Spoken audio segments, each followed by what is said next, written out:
Jadi gini, waktu itu saya tuh ujiannya lumayan banyak Mbak Firly. Jadi ini saya bukan ingin menceritakan aib ya, tapi yang saya ingin ceritakan adalah sesuatu yang saya alami sebenar-benarnya gitu, dan mudah-mudahan apa yang nanti saya sharingkan ini bisa menginspirasi gitu, bisa membuat orang-orang juga mungkin akhirnya bisa lebih lebih aware gitu ya dengan hidupnya, dengan apa yang terjadi di dalam dirinya gitu. Jadi pada saat saya mengalami perpisahan, kemudian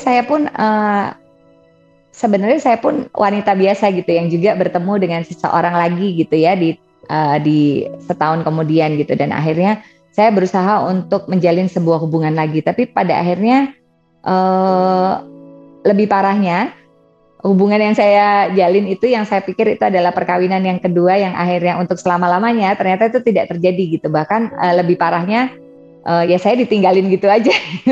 Saya ditinggalin gitu aja tanpa status perkawinan yang jelas gitu. Dan akhirnya lahir kedua anak saya, yang kedua gitu. Yang ketiga dan keempat itu lahir adik-adiknya Prince dan Royce. Saya tanpa sebuah ikatan perkawinan gitu. Bahkan sampai waktu saya ingin mengurus dokumen dan lain sebagainya, itu pun saya juga mengalami beberapa kendala, dan tentunya secara internal ya.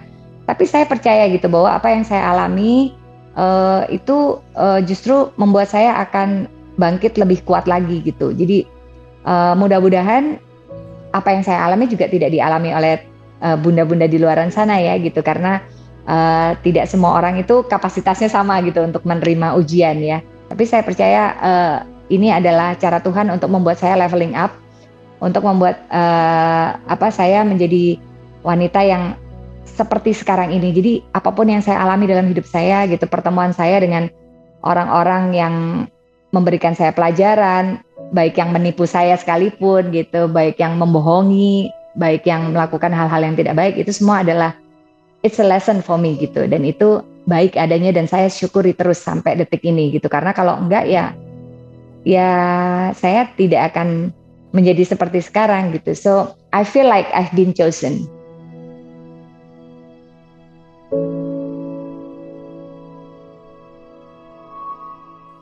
Pada saat berpisah sih saya nggak bicara banyak sama anak-anak, karena yang saya lebih perlihatkan ke mereka tuh adalah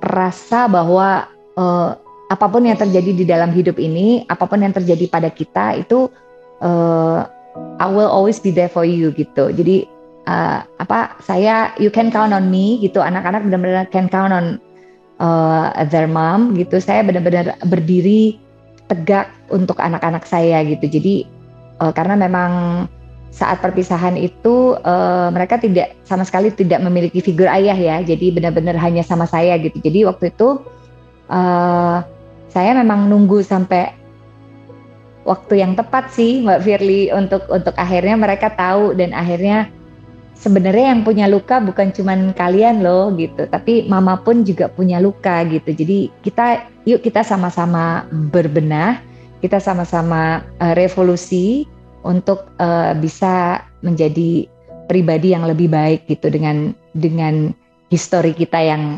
lalu-lalu gitu sih. Jadi sebenarnya saya tuh bersama-sama dengan anak-anak, kita saling bergandengan tangan sih untuk bisa sembuh, bisa bangkit lagi, ya gitu, supaya bisa pulih kembali gitu. Gitu justru saya bersama dengan dua anak saya yang besar gitu. Kalau dua adik-adiknya yang kecil tuh ya memang ya mereka nggak tahu apa-apa ya, jadi